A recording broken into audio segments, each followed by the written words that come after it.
Bonjour, donc présentation d'un capteur, le capteur voilà, FSR 03, un capteur de force, et utilisation d'un ampli-up d'instrumentation, celui-ci, pour réaliser le montage suivant, c'est-à-dire qu'en fin de compte, on vient compresser le capteur, on a un signal entre 2,5 et moins 2,5. Donc l'objectif, en fin de compte, c'est d'utiliser le compteur, la jauge de contrainte ici, amplifiée par le l'ISL 28534. Les gains sont un 0 si on a un gain de 1. En fin de compte, on peut mettre un gain plus important en fonction des niveaux logiques qu'on met sur G0 et G1. Et là, le gain de 1 suffit. Donc on a un amplificateur différentiel, et là on a un amplificateur par 2 sur ce composant là. On a un double ampli-up.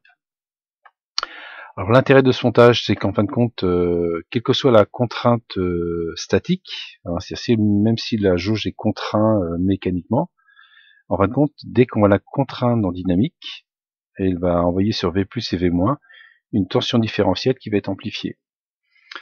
L'utilisation, c'est pour l'objectif, c'est pour mettre dans une prothèse, hein, donc vous avez la jauge qui est contrainte en statique mécaniquement par une jambe, et dès qu'on va avoir une variation dynamique, donc en fin de compte la variation dynamique sur V+ et V-, par le pont de Wheatstone, eh bien on aura un signal entre plus de 5 et moins de 5.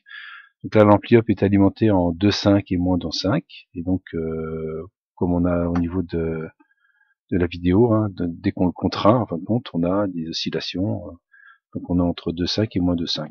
Voilà. Donc il n'y a pas de mesure à proprement parler de contrainte. En fin de compte, ce qui est important, c'est une contrainte dynamique, c'est-à-dire une variation dynamique sur V+ et V-. Donc on a deux résistances R10 et R4 qui mettent l'entrée différentielle à 0, même si on a une composante continue.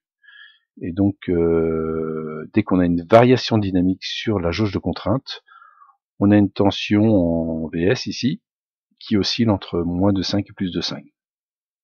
Alors après, pour entrer sur un microcontrôleur, il y a une mise en forme à faire. Voilà, donc là, G0 est ouvert, c'est-à-dire qu'on a sur G0 on a 0, sur G on a 1, on a 0, pardon, donc on a un gain de 1, et puis là on a un autre ampli-up dans l'ISL 28534, donc une amplification par 2.